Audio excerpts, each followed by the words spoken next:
देखिए, अब आपको एक नया आइडिया दे रहा हूं जिसमें हम लोग देखेंगे reflection and transmission of wave. Reflection को समझाने के लिए स्मॉल r यूज कर लूंगा मैं, और ट्रांसमिशन के लिए स्मॉल t मैं लिखने वाला हूं।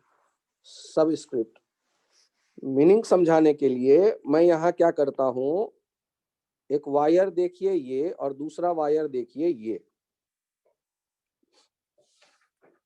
और एक तरफ से वेव को आते देखिए, ये इंसिडेंट वेव होगा, और ये है बाउंड्री।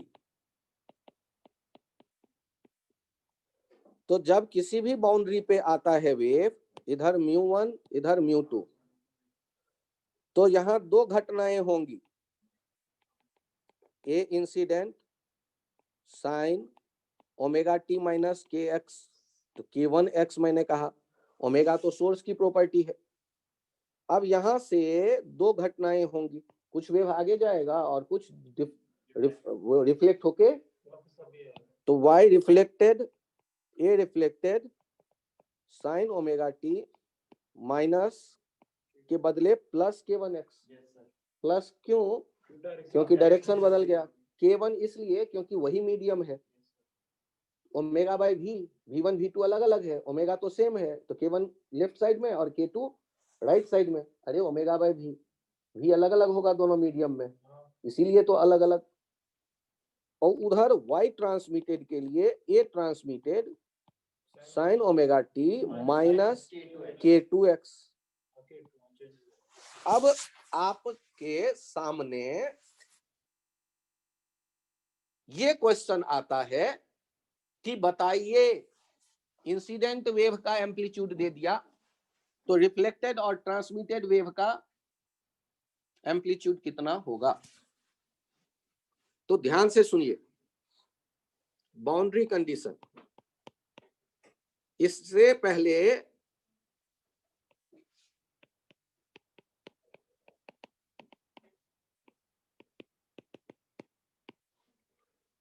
एक टर्म आता है, ये भी मैं ऊपर लिख रहा हूं,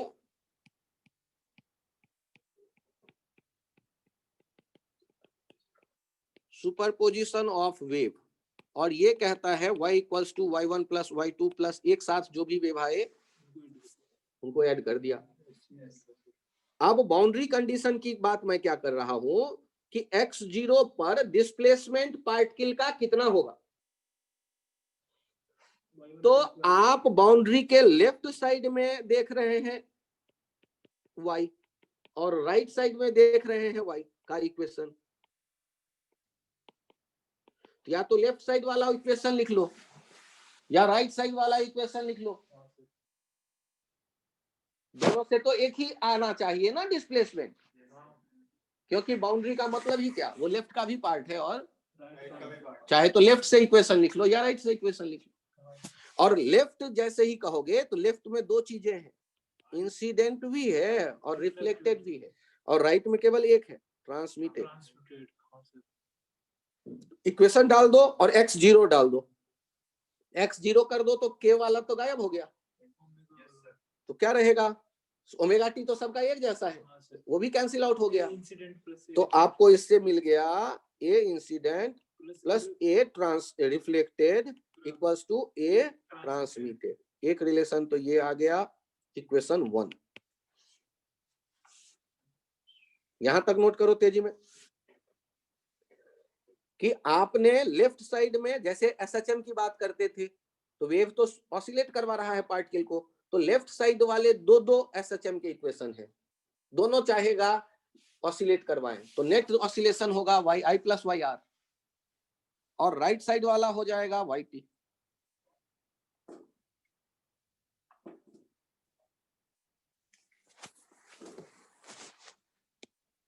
यहां पर आप यदि लिख रहे हैं y left equals to y right, y i plus y r equals to y t, तो ये हो जाएगा a i sine omega t, x 0 है तो गायब कर दिया, प्लस ए r sine omega t, x 0 है तो ओके उसका भी गायब, और a t sine omega t, और साइन ओमेगा टी तो हर एक जगह से कैंसिल आउट हो गया, इसलिए आ रहा है A I plus A R equals to A T.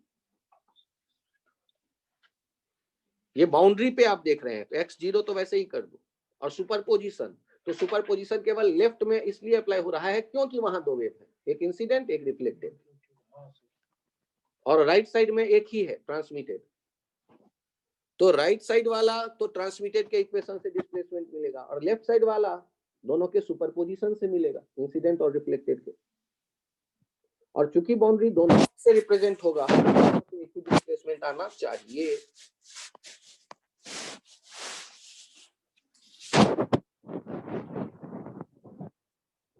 अच्छा ये बताना कि जब वेव गुजर रहा होगा तो बाउंड्री का एक शेप होगा, फोटोग्राफ लिया आपने कोई, और बाउंड्री का शेप उस फोटोग्राफ में जो भी है उसका कुछ ना कुछ स्लोप होगा, और स्लोप लिखने का बाउंड्री का स्लोप एट बाउंड्री, तो ध्यान से देखो, del y left by del x equals to del y right by del x, del y incident plus y reflected by del x, del y transmitted by del x, differentiate करो, del y I by del x plus del y R by del x equals to del y T by del x. I वाला याद करो और equation लिखते हैं, A I minus k one, sign बदल गया cos omega t minus k one x में, y R वाला देखते हैं, वाई रिफ्लेक्टेड वाला A R k one cos omega t plus k one x, और उधर देखना A T minus k two cos omega t minus k two x at boundary x equals to 0, तो minus A I k one plus A R k one minus A T k two. यहां से देखते हैं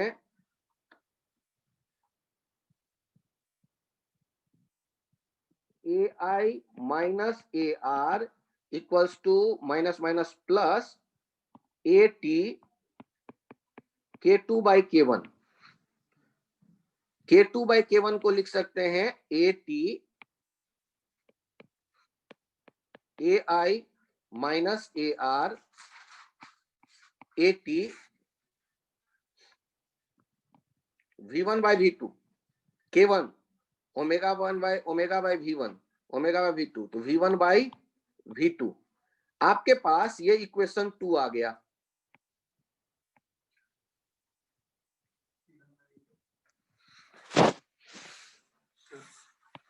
अब wait करिए, आपके पास पहले से कौन सा इक्वेशन था, A I plus A R equals to A T, इन दोनों इक्वेशन को ऐड कर दें, इन दोनों इक्वेशन को ऐड कर दें, ये इक्वेशन 1 था आपके पास, तो इक्वेशन 1 प्लस इक्वेशन 2, तो आपको क्या मिल जाएगा, twice a i equals to A t V1 by V2 plus a t, यहां से देखो ए टी कितना निकल आया, ए टी निकल आया twice V2 upon V1 plus V2 into A I, और ये किसी एक में रख दो, चलो इसको ले जाके रख देते हैं पहले वाले इक्वेशन में या दूसरे वाले इक्वेशन में, तो a r from two, a r कितना हो जाएगा रिफ्लेक्टेड, ये हो जाएगा ए टी माइनस ए आई, और ये ए आर निकल करके चला आता है V2 minus V1 upon V1 plus V2 into AI। तो आप इन दो फॉर्मूले को याद करिए। और सर मैं दो नहीं याद करना चाहता, कम से कम एक याद करो। एक कौन सा? ये 3 स्टार वाला, ये reflected V2 minus V1 upon V1 plus V2 into AI। A reflected V2 minus V1 upon V1 plus V2 into AI। और ए रिफ्लेक्टेड निकल आएगा, तो पहला वाला जो एरिया था ए रिफ्लेक्टेड प्लस ए बराबर 80, उससे 80 निकल आएगा।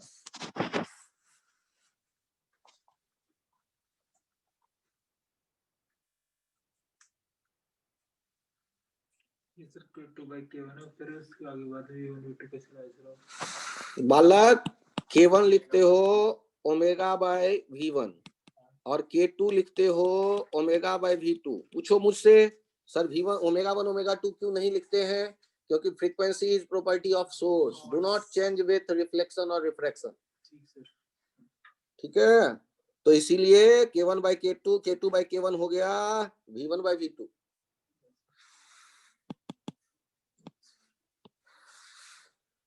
इस पूरे कहानी में सब कुछ भूल गए तो चलेगा, 3 स्टार वाला फॉर्मूला पिक कर लो। यहां से क्वेश्चन बनाते वक्त केवल वो काम आएगा, V2 minus V1 upon V1 plus V2 into AI। ये सर मैं 80 भी याद रखता हूं, तो आप बड़े अच्छे बच्चे हैं, खुशी की बात है। सिंगल स्टार, उसकी उपयोगिता काफी कम है कभी कभार। और इस चक्कर में मत रहना कि मैं तो एक्स्ट्राऑर्डिनरी स्टूडेंट हूं सर, मैं डिराइव कर लूंगा सुपरपोजिशन। विचार अच्छे हैं लेकिन एग्जामिनेशन में टाइम थोड़ा कम रहता है। सर आपका क्या हाल है? हाँ, तो मुझे तो बताते बताते थोड़ा बहुत याद भी हो गया है, नहीं तो मुझे तो बड़ा टाइम मिलता है, 1.5 घंटा।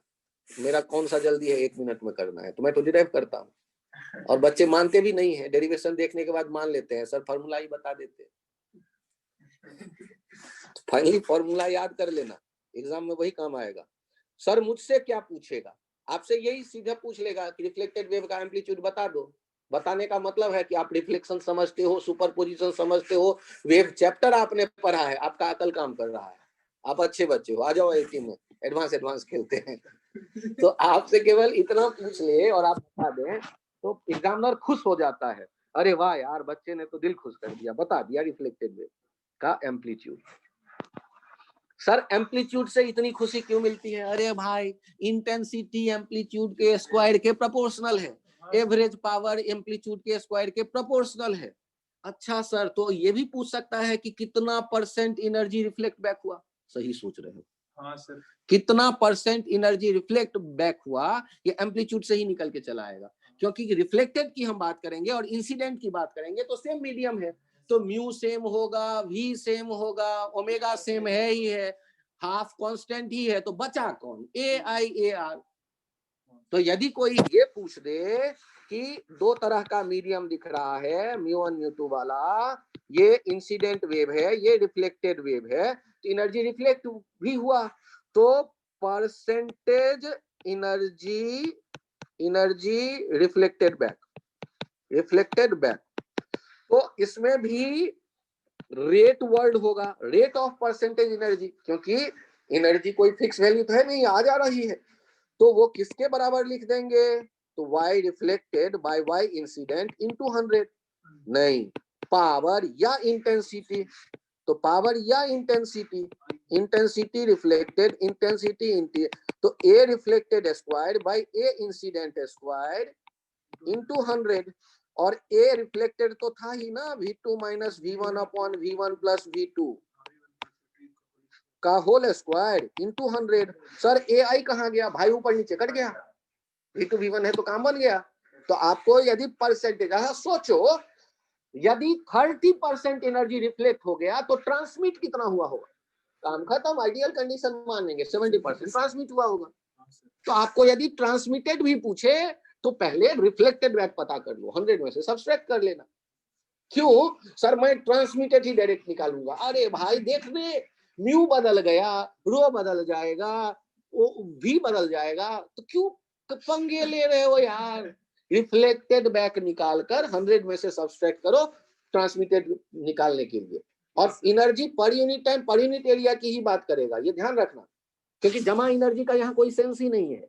आने वाली एनर्जी और रिफ्लेक्ट बैक होने वाली energy per unit time per unit area, means intensity के बारे में बात कर रहा है कि कितना परसेंट एनर्जी इंटेंसिटी वो रिफ्लेक्टेड का होगा और कितना ट्रांसमिटेड का।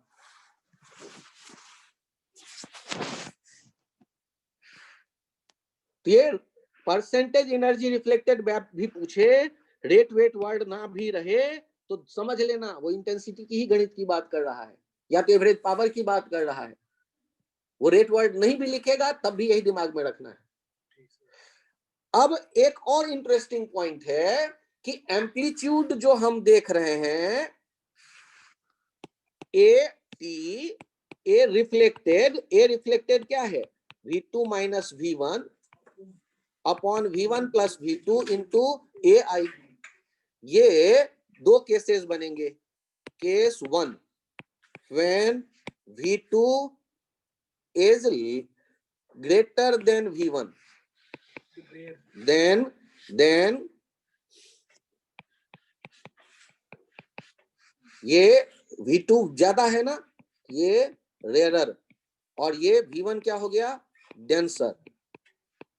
मतलब कौन सा मीडियम रेयरर है, सामने वाला। Then reflection is taking place from rarer medium.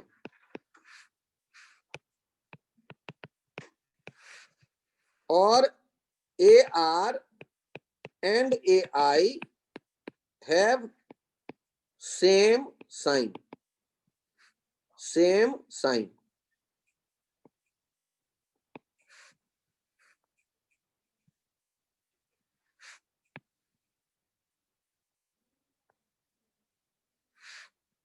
Same direction या सेम साइन। मतलब यदि ऐसा है कि बाउंड्री के इधर है 4 म्यू और इधर है म्यू और ये है बाउंड्री, तो वेव जो ऐसे आएगा तो जो रिफ्लेक्टेड वेव होगा वो भी ऐसे ही जाएगा। मतलब यहां पर कोई फेज का चेंज नहीं होगा। मतलब वो ऊपर है ना एम्पलीट्यूड AI इधर आने वाले का, तो ए रिफ्लेक्टेड का जो होगा, ए रिफ्लेक्टेड का वो भी ऊपर ही होगा, पॉजिटिव ही रहेगा। AI अप या डाउन हो सकता है ना, तो दोनों के साइन एक जैसे होने का मतलब दोनों अप। और यदि आप बात करेंगे केस 2 जो ज्यादा इंपॉर्टेंट है, AR equals to V2 minus V1 upon V2 plus V1 या V1 plus V2 into AI। Case 2 ये ज्यादा इंपॉर्टेंट है, इसको ध्यान रखिएगा कि when V2 is less than V1, यदि ऐसा हुआ तो reflection is taking place from denser medium। सामने वाला मीडियम क्या है, denser, from denser medium. Reflection is taking place from denser medium. तो अब यहां क्या हो जाएगा, AR and AI has opposite sign, opposite direction. तो जो वेव ऐसे आ रहा होगा, ये म्यू है इधर और इधर है 4 म्यू, तो जो वेव इधर आ रहा है ऐसे, वो रिफ्लेक्शन के बाद जाएगा ऐसे। जो AI था ना ऊपर, वो अब हो जाएगा AR नीचे। और आइडियल कंडीशन यदि होता है, हम ये मान लेते हैं कि AR लगभग बराबर ही होगा, तो वो भी कई बार ऐसा चलता है, लेकिन यहाँ बराबर नहीं होगा क्योंकि म्यू और 4 म्यू मैं कह रहा हूँ, तो अलग आएगा। लेकिन जो भी आएगा डायरेक्शन क्या होगा उसका, यदि ऊपर है पल्स का, ये जाते वक्त वाले का क्या होगा, नीचे हो जाएगा, क्योंकि अपोजिट साइन में आएंगे V2 लेस देन V1 होने पर। और ये लॉ, इस दोनों आइडिया को मिला करके एक लॉ बनता है जिसे कहते हैं स्टोक्स लॉ ऑफ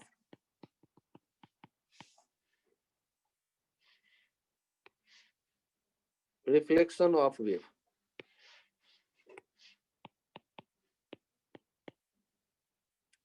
ये क्या कहता है, when reflection is taking place from denser medium, then reflected wave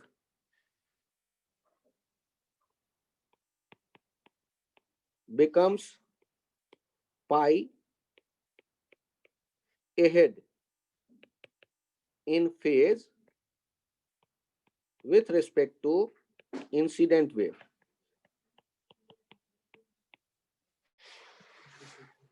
When reflection is taking place from denser medium,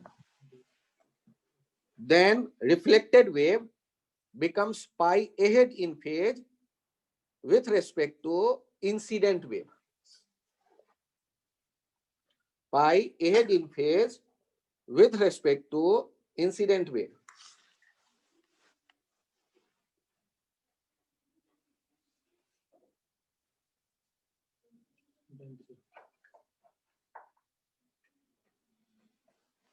तो उसकी इक्वेशन कैसे पाई ऐड करेंगे? इतना ही पूछता है।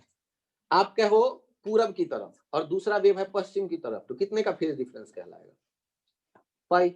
180 डिग्री का मतलब क्या? एक ईस्ट एक वेस्ट।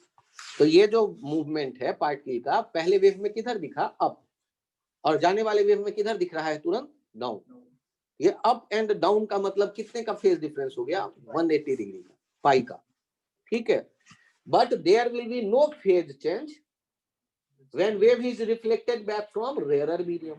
पिछले वाले में कोई फेज चेंज नहीं था, क्योंकि सेम साइन थे दोनों के। एआई और एआर के सेम साइन थे ना पिछले केस में, केस 1 में। और एटी वाला फॉर्मूला देखो, एटी वाले फॉर्मूले में भी चेक कर लो कहां पर है। एटी वाले फॉर्मूले में क्या आपको दिख रहा है? क्या साइन बदलेगा? तो उसमें तो V2 माइनस कहीं है ही नहीं, twice V2 upon V1 plus V2 है। A i a t equals to twice V2 upon V1 plus V2, तो वहां तो कोई साइन चेंज का सवाल ही नहीं है। तो then there will be no phase change between incident wave and transmitted wave. There will be no phase change. Phase change केवल एक केस में है। कौन से केस में? When reflection is taking place from denser medium, then reflected wave becomes pi ahead in phase with respect to incident wave. ये जो यहां हम देखते हैं, इसका यूज ऑप्टिक्स में जाके होता है। इधर आज तक आईआईटी ने किसी क्वेश्चन में इस आइडिया का यूज नहीं किया है। हाँ, इस आइडिया का यूज नहीं किया, ये कहना थोड़ा सा उचित नहीं होगा, क्योंकि इसके कुछ सिंपल इलस्ट्रेशन आपके सामने मैं रखता हूं। यदि कभी वायर को आप फिक्स्ड कर देते हो, यदि कभी वायर को यहां फिक्स्ड कर देते हो, यहां कहते हो फिक्स्ड, तो ये डेंसर मीडियम जैसा बिहेव करता है। और यदि कभी किसी वायर को आप यहां टाइट नहीं करके एक नॉट जैसा बनाकर रॉड पे रखते हो, जिससे कि ये अप डाउन मूव करने के लिए फ्री हो, तो सामने वाला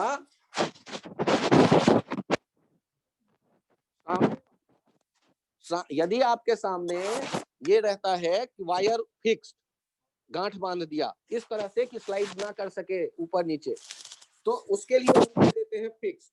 और दूसरे वाले केस में एक रॉड लेते हैं स्मूथ, और उस पे ये अप एंड डाउन मूव करने के लिए फ्री है नॉट वायर का, तब ये कह देता है फ्री एंड, और ये कहलाता है फिक्स्ड एंड। और आप रेयर मीडियम के जैसा सामने वाला बिहेव करता मान लेते हो।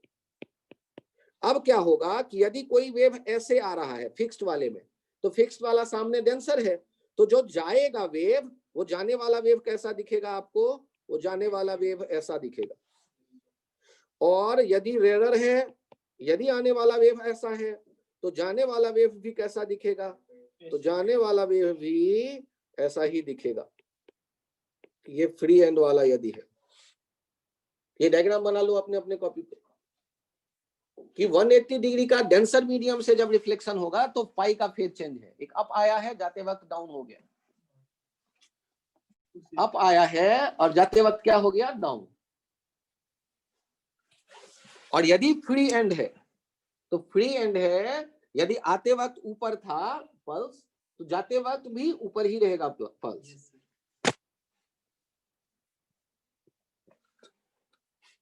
सिंपल सा आइडिया है, लेकिन इस पे बहुत से क्वेश्चन किताबों में दिखते हैं और फिर आप गलतियां करते हैं क्योंकि ये छोटा सा पॉइंट नहीं ध्यान रखते कि फ्री एंड का बिहेवियर। अब फ्री एंड फिक्स एंड को आप कैसे देख रहे हैं? फिक्स मतलब जिसमें अप एंड डाउन मूवमेंट की टेंडेंसी नहीं है।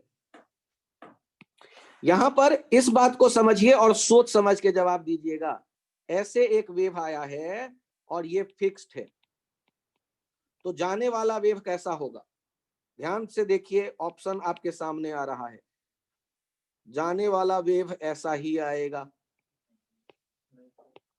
जाने वाला वेव आपको ऐसा मिल जाएगा। जाने वाला वेव आपको ऐसा मिल जाएगा।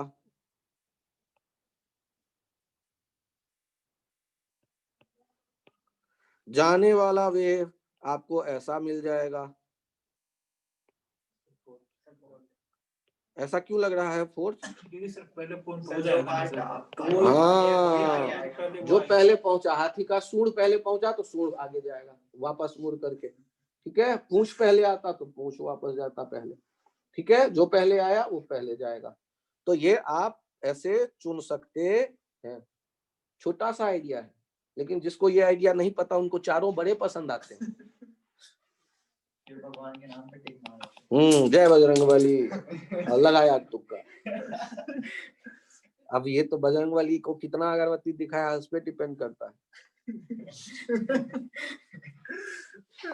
चलो आगे बढ़ते हैं। यदि यही क्वेश्चन दूसरे नजरिए से पूछा जाता कि ये फ्री है, तब बताओ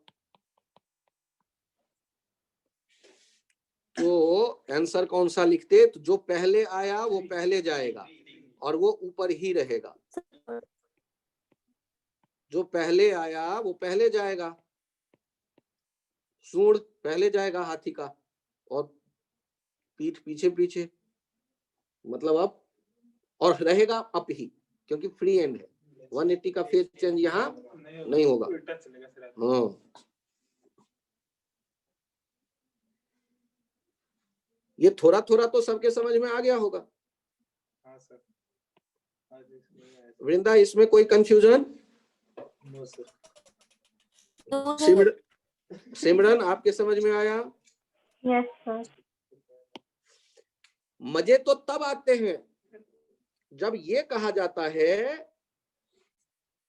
कि ये एक वेव है और ये फिक्स्ड एंड है, एम्पलीट्यूड है 2 mm, ये है 1 cm, लग तो नहीं रहा है देख के, cm कर देते हैं, और यहां से यहां तक का डिस्टेंस है 9 cm। वेव इधर जा रहा है 2 cm पर सेकेंड से और ये टाइम है 0। आपको कहा गया draw the shape of wire at t equals to 5 second. 5 second पे शेप बनाने के लिए तो ध्यान से देखिए, वायर का जो पिक है वो पिक आ गया होगा कहां पर? 5 सेकेंड पे। हाँ, 5 सेकेंड पे आ गया। और आप ये सोचो कि इस समय एक दूसरा वेव भी है जो ये तो इधर जा रहा है और एक रिफ्लेक्टेड वाला ऊपर ही है और जो इधर आ रहा है। तो अब आप बात कर रहे होंगे वेव के, तो सुपरपोजिशन होगा। तो सुपरपोजिशन होगा तो 2 और 2 मिलकर के कितने हो जाएंगे? 4। ये 4 सेंटीमीटर वाला रेड कलर वाला डिजाइन बनेगा। वायर का डिजाइन जो बनेगा वो कौन सा बनेगा? रेड कलर वाला, कि 4 सेंटीमीटर उस समय एम्पलीट्यूड दिख रहा होगा वहां पर। सिर्फ फिक्स पॉइंट है सर। फिक्स पॉइंट है। हे राम, फिक्स पॉइंट को मैं फ्री कर दे रहा हूं, तब ये आंसर है।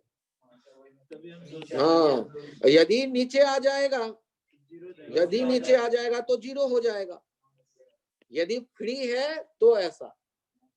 और उसमें हम करते क्या है, मन ही मन ये सोच लेते हैं कि यहाँ ये मिरर है और मिरर इमेज निकल करके भाग के उस तरफ आ रहा होगा। मिरर इमेज निकल के तो बाउंड्री के लेफ्ट साइड में जो दो आए उनका सुपरपोजिशन कर दो। बाउंड्री के लेफ्ट साइड में दोनों का पार्ट कुछ ना कुछ तो मौजूद है ना, उनका सुपरपोजिशन कर दो। यहाँ तो सिमेट्रिक है पल्स, तो सुपरपोजिशन करके दिख जाएगा वेव कैसा बनेगा। और यदि फिक्स्ड होता तो फिर ये 0 हो जाता, क्योंकि एक अप होता, रिफ्लेक्टेड वाला डाउन होता। डाउन क्यों होता, क्योंकि 180 डिग्री का फेज चेंज। अब फिर सुपर इम्पोज करते तो 0 स्ट्रेट वायर दिखती। नहीं सर, मुझे नहीं दिखा। एक दूसरा एग्जांपल मैं यहाँ आपको समझाने की कोशिश करता हूँ, रेड कलर से बगल में बना करके, कि ये तो आ रहा है वही, सारा कुछ वैसा ही है। ये है फिक्स्ड, तो फिक्स्ड है तो टाइम 0 ये देखा आपने, और आप पहुंच गए जब बात करते हैं तो ये इंसिडेंट, और ऐसा ही एक रिफ्लेक्टेड। तो फाइनल जो हमें मिलेगा वो दिखेगा ऐसे, वायर दिखेगा, क्योंकि ये बाउंड्री के जो लेफ्ट साइड में हम देख रहे हैं वाई, लेफ्ट साइड में y i plus y r, ये हो जाएगा 0, तो ये स्ट्रेट वायर दिख रहा होगा।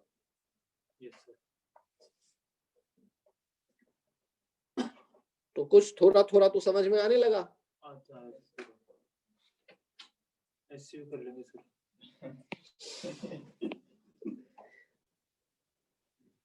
यहां पर ये हाथी नहीं पसंद आया होगा। यहां पर आप एक पॉइंट और बता दो, जाते जाते 2 मीटर पर सेकेंड का ये स्पीड है, ये 4 mm और ये 3 mm। यहां आपको बताना है एक पॉइंट है P, आपको P पॉइंट का वेलोसिटी बताना है पार्टिकल का। कैसे निकालोगे? स्लोप से माइनस v इंटू डी। तो v particle equals to minus v into slope, तो minus v minus 2 into slope 4/3 minus के साथ, तो ये हो गया वही प्लस 8/3। प्लस 8/3 का मतलब ये पार्टिकल का वेलोसिटी ऊपर की तरफ होगा। आपको यदि कोई इस टुकड़े का एनर्जी पूछ दे काइनेटिक, तो P इस पूरे वायर का ना, पूरे वायर उस टुकड़े का एक जैसा स्लोप है, तो सबका पार्टिकल का वेलोसिटी एक जैसा होगा, तो आपको वेलोसिटी मिल गया। म्यू इंटू लेंथ से मास मिल जाएगा, हाफ mv² से काइनेटिक एनर्जी मिल जाएगा उस सेक्टर का।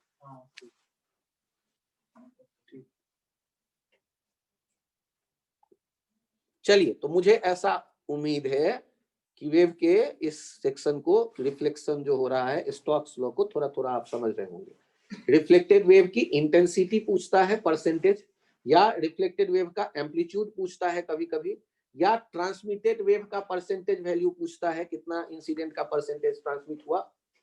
तो इन सब के लिए अब आप तैयार हैं। आपको डायग्रामेटिक क्वेश्चन ऐसे बना के पूछता है सुपरपोजिशंस का, वो आप तैयार हैं। अभी के लिए सिर्फ इतना ही रखते हैं। Thank you, bye bye.